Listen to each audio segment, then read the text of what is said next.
Like, Belle, what? Belle, if I'm gonna be taken out, I want to be taken out by a androgynous vampire, okay? Like,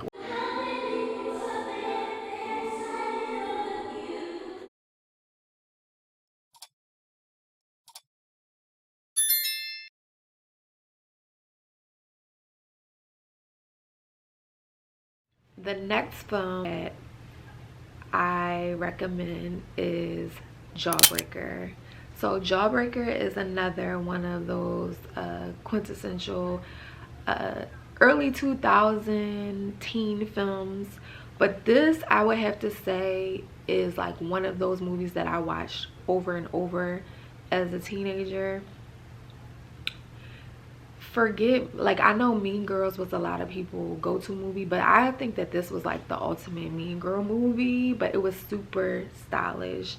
You have basically Courtney, which is one of the lead characters, which is Rose McGowan, and not to give too much away about the plot line, but a group of girls, they kidnap their best friend, and they do like this every year, a birthday prank, and when they went to go kidnap her and threw her in a car, they actually accidentally murdered her because Courtney stuffed a jawbreaker down her throat to gag her, and she taped it, and Liz, which was the girl that they kidnapped, actually swallowed the jawbreaker. So now they're going on this mission to like cover up her death, and it was just like a shit show. But it is a stylish shit show. Like, when I tell you, what I love about Jawbreaker is it's right on the cuffs of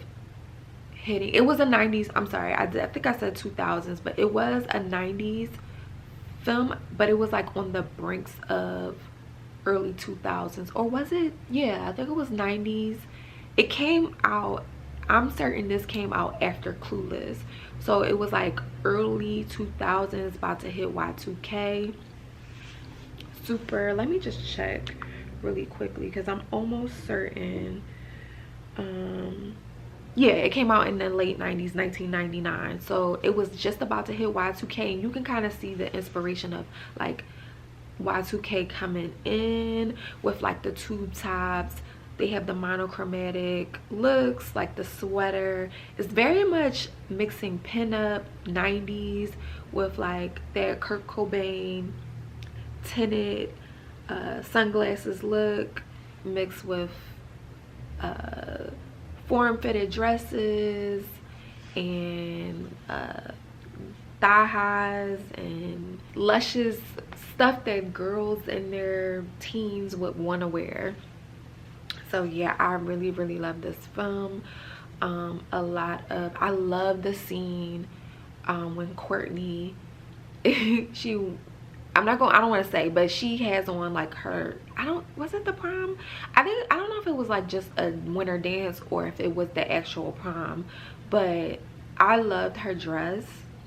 I loved her, it was like a head wrap, like I don't want to say a head wrap, but it was like some type of, she had like a updo, and in the updo she had like some type of like twine or something in her hair. It was just freaking gorgeous.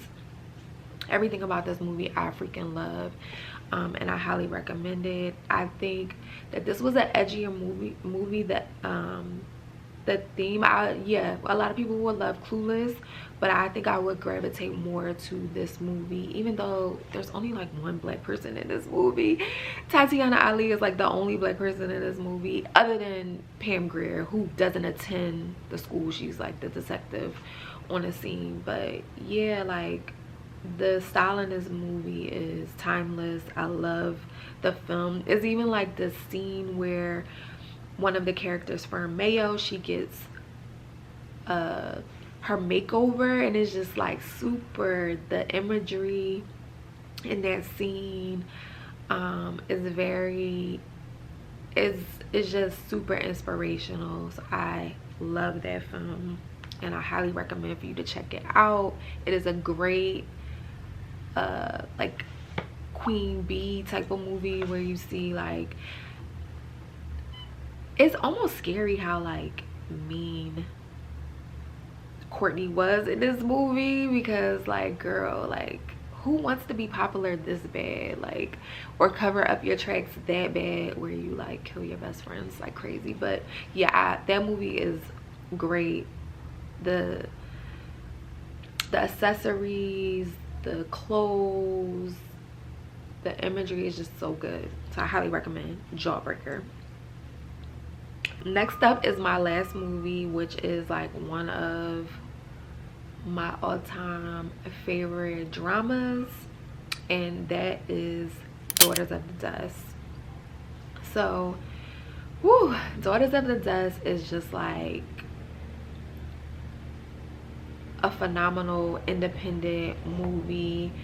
It was set in, they filmed the movie in the 90s, but it was set in the early 1900s, and it's basically about the Gullah Geechee people in the Carolinas, and how they originally, you know, due to slavery and everything else, they kind of like they built their own community off on the island, and now the family is making the decision to go back to the land.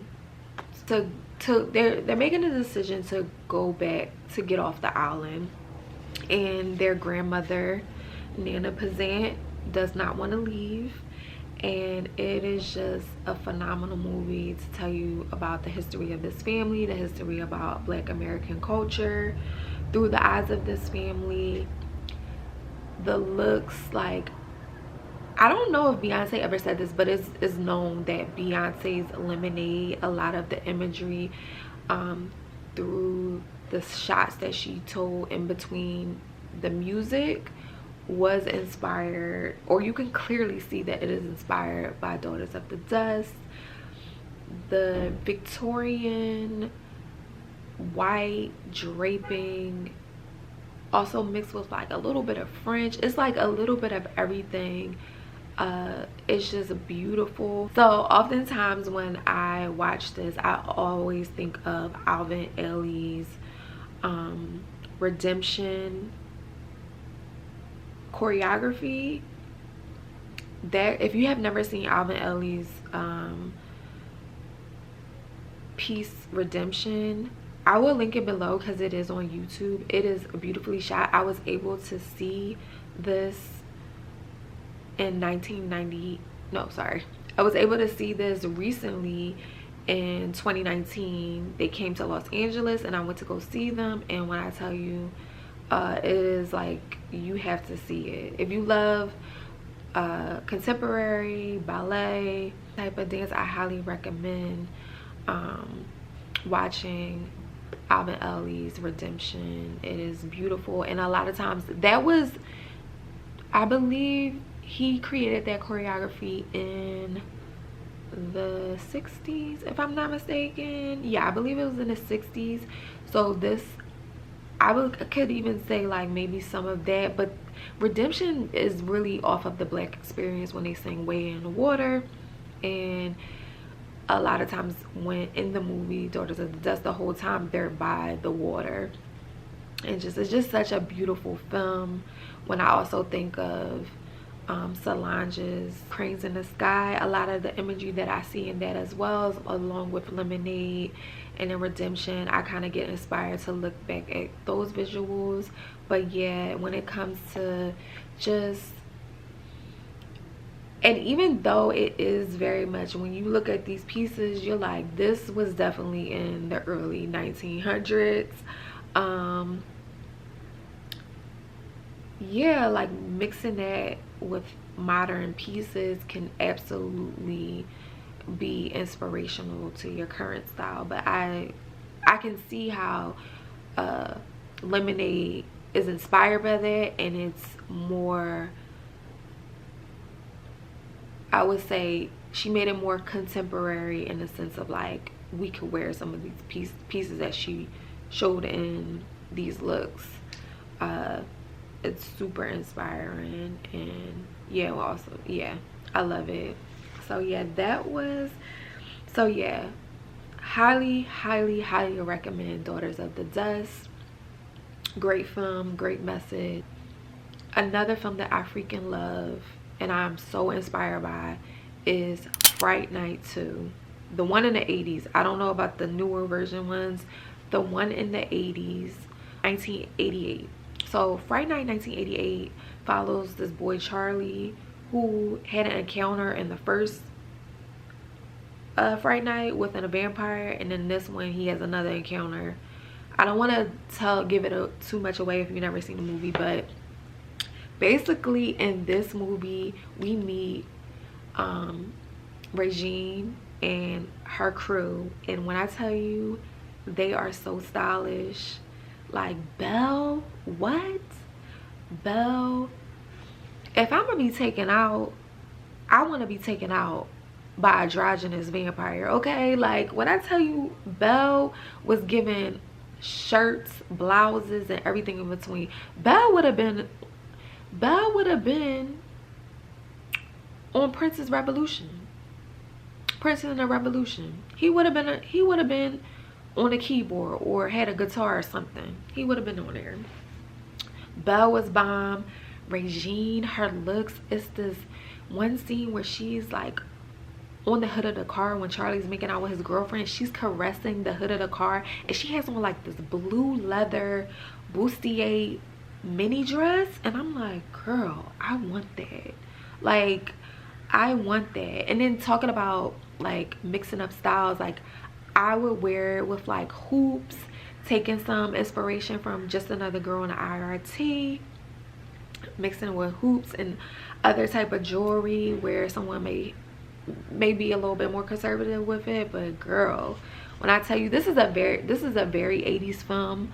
A lot, it's this other scene where she has on like this red corset, I want to say Victorian dress, another dress that I could see on Daughters of the Dust, but it's just red. But a lot of the imagery in Daughters of the Dust was white dresses, but the grandmom, she wore purple. I think that's very much a theme, which is, I never really thought about that. Yeah, I never really thought about that. And it was like indigo, which is some imagery right there of even making her dress that indigo color, and everybody else had on white. So yeah, I love that. But anyway, yeah, this film is highly, very 80s, very big hair. This is another scene where she knocks on Charlie's door, and Regine, she's wearing this black coat. It's like an oversized coat. She has like chandelier diamond earrings on and these pumps. When I tell you, I would wear that today, okay? Maybe not the earrings that style. I'll probably wear different chandelier earrings, but those are the things that gets me inspired to like, okay, you could thrift that coat. You don't have to buy a Max Mara expensive coat. If you got it, you could do it. But if you could, that'll be fun, like trying to recreate those looks by going vintage shopping. Girl, I'm telling you, like I get so inspired by watching those movies. But yeah, I love Fright Night 2.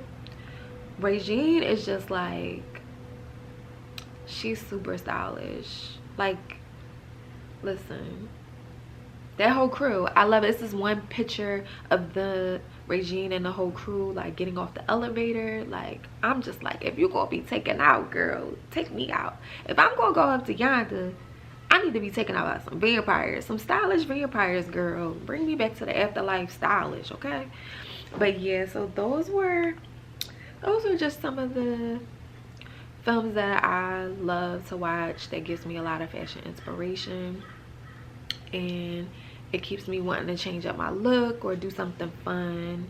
And yeah, I'm gonna do another video soon with like probably a part 2 with other movies. Like, yeah, there's so many other films. Truck Turner, the Ink. I'm even thinking about more movies that I love, like the Inkwell. And those, like, when I watch these movies, a lot of times I don't want to wear everything exactly to the T or get something, but it inspires my mind to like look at, like I said with The Eyes of Laura Mars, I start in of like Halston, and I started looking at the archives of that and other stuff. Even Just Another Girl on IRT, watching that. Sometimes I like to go on Google Books, and Google Books have all of the Vibe magazine archives. Like if you want to get some inspiration for the 90s, a lot of the advertisements and vibes is just super inspirational, and you can get like a lot of inspo from that. So yeah, it kind of like sets the tone of like me looking into other things, and I'm getting inspiration, and like my fashion spidey senses, it starts tingling, and I start thinking about mixing different eras, because a lot of the movies that I said, they were each from different eras. So like might mix in like a pinup look with like 90s jewelry, things like that. So that's kind of how I get my inspiration. Like even